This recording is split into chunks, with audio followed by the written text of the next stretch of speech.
something that is unconscious in a lot of people's minds that they're doing, especially LDS and former LDS people, and maybe Christian people too. I don't know. Is that they have like somewhere in their mind this belief system that's like, I have to get it right. I have to be accurate.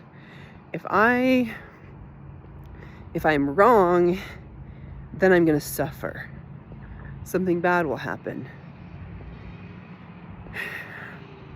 Like in some cases, I could say how it's true. Like for example, if you eat something that you're allergic to and you get it wrong, like you'll have to suffer, right?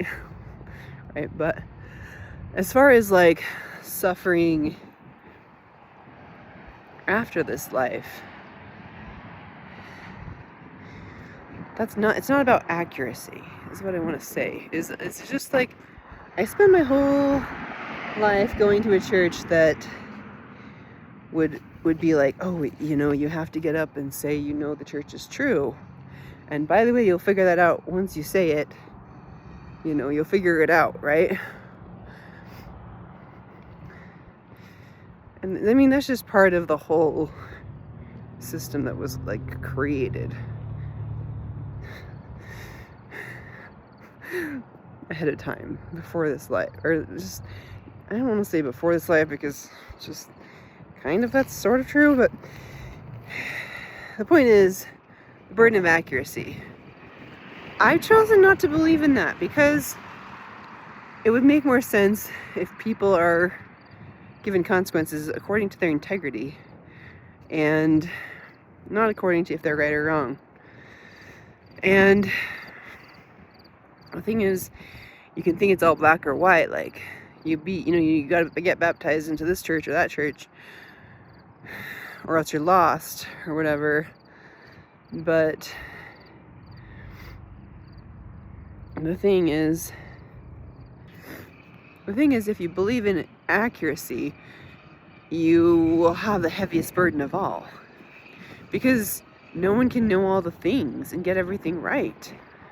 And when something doesn't line up and you're like, wait, I'm feeling the spirit in the LDS church, but also Joseph Smith was corrupt and did all these things and that thing and this thing and other things or whatever. Now what? There's just so much, it's too big of a picture for anyone to really understand at all. They have like some little corner and they were born into this or that circumstance. So this is what they see. It's just too heavy of a burden to think like, if you get it wrong, you're going to be punished after you die. See what I'm saying? Everything already on earth is being attracted to you or drawn into you because of the things you believe, because of the things that you think, It's just like,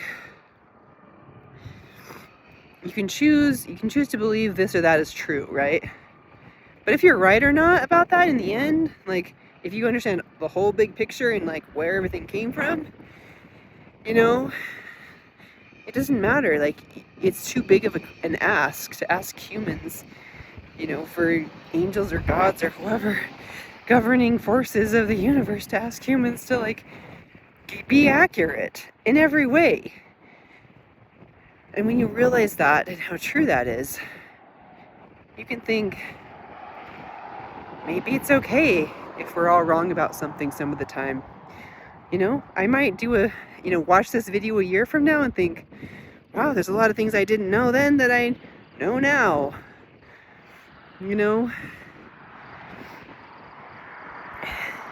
So like, you can spend months and, or not months, you can spend years in a church where every month it's like testimony meeting. We have to say that we know it's true. Like, there's no room for uncertainty. In a way, that's kind of abusive, by the way, from a certain perspective when you look at it. To be like, you have to know it's true. Just act like you do. Act like you know it's true. There's no room for like I could be wrong about this, but I'm choosing to be here.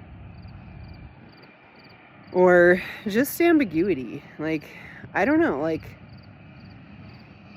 I come here because this and this and this. I want a social group. Like, is that such an evil thing? Or I come here because I want my kids to have good values. I don't know what's true and what's not true. And then people like spend so much time and energy. It's like trying to research the past and be like, what's the real truth, you know?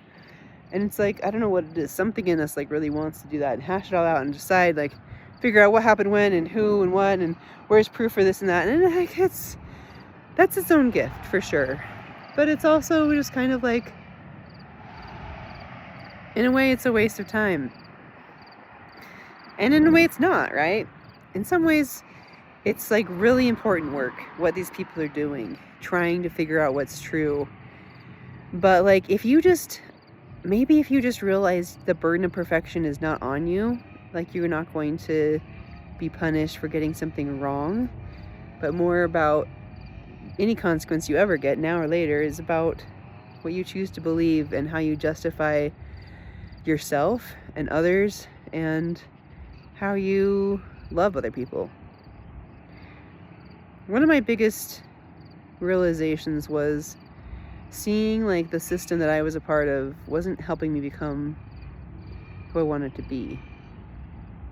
And taking that back for myself was an act of sovereignty, of stepping into sovereignty and saying, I don't care what anybody says, this isn't helping me be who I want to be, and I don't like the example other people are setting here either. Ultimately, you see, everything has its own justification where it's like justified for this or justified for that. It's not like one thing is always right, one thing is always wrong. But in the same way, that whole thought process could be used for corrupt means too. Right? Or could make people misunderstand each other.